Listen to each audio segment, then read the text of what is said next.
تو درباره همین شهیدان دشت کربلا کمتر نگفتید کیا بودن چه مقصد و هدف. یک قصه کامل از دشت کربلا. دشت کربلا اینا عراقی ها حضرت حسین را فریب کردن، قسم ها یاد میکردن، امضاها جمع کردن، امضاهای بسیار آدم های زیاد جمع کردن که همین ها دستگیری میکنه شما رو بیایید وظیفه گرام میتیم، یعنی که خلافت مسلمان ها به حسین رضی الله عنه میگذرد. ما شما همچون خلیفه مسلمان ها اعلام میکنیم و معاویه رو میافتانیم و حضرت حسن برادر حضرت حسین وظیفه رو به معاویه داده بودند و پیامبر صلی الله علیه و سلم به این رفتارش حال این حادثه نشده ثنا گفته بودند. این ابنی هذا سیدون. حالی چی میگفتن؟ خندق میگفتن، گفتن که این بچی من سید است، گفتن حسن را. حال جنگ احزاب بود، یعنی سال 5 هجری بود. ببینید حالی پیامبر صلی الله علیه و سلم زنده، بعدی پیامبر صلی الله علیه و سلم ابوبکر خلیفه میشن، عمر رضی الله عنه خلیفه میشن، عثمان رضی الله عنه خلیفه میشن. بعد زمان حضرت علی می بیاد، علی وفات میکنن، حسن خلیفه میشه. ببینید چقدر پیشگویی کردن. این ابنی هذا سیدون، این بچی من بسیار آدمی سید سرور، این آدمی بزرگ است گفتم. و سیصلح الله به بین فئتین عظیمتین من المسلمین. زود است که الله تعالی با واسطه این بچی من بین دو گروهی مسلمان ها صلح می اندازد. همین آدم سبب میشد که صلح میشد و از خونریزی مردم خودداری میکنند. حضرت حسن 6 ماه خلافت کردند. بعد حضرت علی رضی الله عنه حکمرانی کردند. سپس حکم را به معاویه دادند. گفتن معاویه بگذار چی شود، خلیفه مسلمان ها شود. خودشون دست کشیدن. حق اینا بود، اینا در وظیفه بودن. معاویه فقط رئیس ولایت بود، والی شام بود. به والی شام تمامی حکومت سپاریدن و برآمدن. در این مدت حضرت حسن به یک خانه زندانی کردن. اول حضرت حسین اول زندان کردن و بعد حکومت سپاریدند و بعد حسین آزاد کرد. حسین مخالف حسن بودن رضی الله عنهما و ارضاهما. حسین میخواستن که خلافت باید در اینا بماند، اینا سزاوارتر هستند، هم نبیره پیامبر صلی الله علیه و هم پسر علی. از معاویه دیده اینا افضل و نزدیکتر و به حقیقت واقعا اینا سزاوار بودن. حضرت حسن دیدن که مقصد چندین سالا در زمان حضرت علی خونریزی شد، اسلام به قفا رفت. در زمان حضرت ابوبکر و عمر و عثمان اسلام فقط به پیش رفت. در زمان حضرت علی از روزی که خلیفه شدن جنگ شروع شد، 6 سال دوام کرد. 6 سال فقط خونی مسلمان ها ریخت. تا این دم، تا زمان حضرت علی جنگ میشد بین مسلمان های کافرها. لیکن وقتی که حضرت علی خلیفه شدن جنگ بین مسلمان ها شروع شد. البته این نافهمی های زیاد دارد. حتی بعضی علما میگن که الله تعالی خون ما رو از اون جنگ ها سلامت نگاه داشت، بیا زبان ما نگاه داریم، در حق صحابه سخنی ناجا نگوییم. هر دو گروه هم از جهت اجتهاد کردند.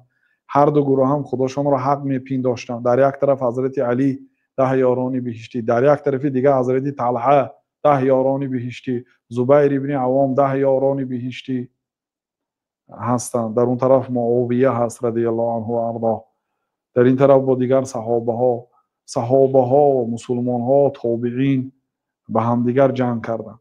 و یک آدم گفت که علی گفت در زمان حضرت ابوبکر و عمر و عثمان اسلام به پیش رفت، در زمان تو فقط به قفا زد. یعنی هر روز مسلمان کشته میشد، مسلمان ها کم میشد. به جای اینکه دیگر دولت های گیرن و با اسلام وسیع شود، کم میشد در زمان حضرت علی.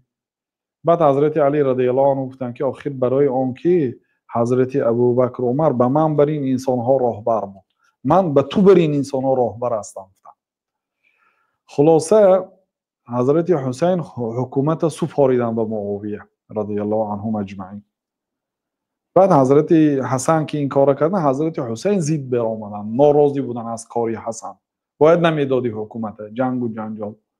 خلاصه عراقی ها با یک فریب حضرت حسین در تکلیف کردن به عراق، تا اینکه آمده اینا بیعت کنند و حضرت حسین خلیفه مسلمان ها اعلام کنند و معاویه از وظیفه سبکدوش کنند و این البته با آسانی نمیشد. حضرت حسین آمادگی خودشون دیدن، اهل و عائله‌شون گرفتن، به راه برآمده. اول نماینده ها فرستادن، نماینده ها تصدیق کرد، گفت که واقعا اینقدر آدم جمع شده که واقعا راست است، بیایید. حضرت حسین باور کردن. وقتی که به راه برآمدن، عبدالله ابن عمر نصیحت کردن، ای گفتن نبیره پیامبر صلی الله علیه وسلم، اونو پدرت به قتل رسانیدن. یعنی حضرت علی از حضرت حسین مرتبهش بلند است. حضرت علی داماد رسول الله صلی الله علیه وسلم، پدری حسین، امک بچه پیامبر صلی الله علیه وسلم، چهارمی خلفای راشدین، مرتبه حضرت علی خیلی بلند است. همین قدر آدم اونو کشتن عراقی ها، نره اونو تو هم میکشن. نصیحت های عبدالله ابن عمر، عبدالله ابن عباس، عالمای مکه و مدینه اینا نصیحت کردن. در اون زمانه حضرت حسین صحابه های خردسال است، چون که وقتی که پیامبر صلی الله علیه و آله از دنیا گذشته 5 ساله 6 ساله بود حسین و حسن، اینا خرد بودن.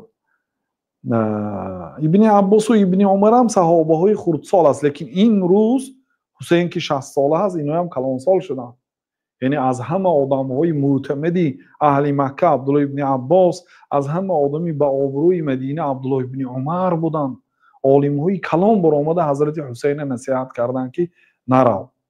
وقتی که حضرت حسین گپ نگرفتن، بعد گفتن که عقل زن و فرزندات نبر، من میترسم که در پیش چشمت زن و فرزندات به قتل میرساند. عقل زن و فرزندات نبر، اگر که حکومت گرفتی و بعد اون روز مستحکم شد، بعد زن و فرزندات میفرستانیم. یک روی کردن، الله تعالی راضی شود. اجتهاد کردن، یعنی اون کس کار خودشون ثواب میدانستن. خلاصه قصه دراز وقتی گرفتن کشتن حضرت حسین، حتی سرشون از تنشون جدا کرد.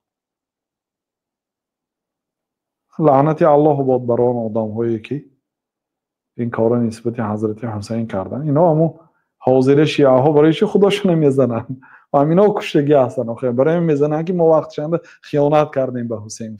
حسین آوردن کشتن، بعد اکن خودشون هر روز روزی 10 عاشورا میزنن که ما در وقتش حضرت حسین رو محافظت نکردیم. همین خیلی اینا قوم غدار و خیانتکار.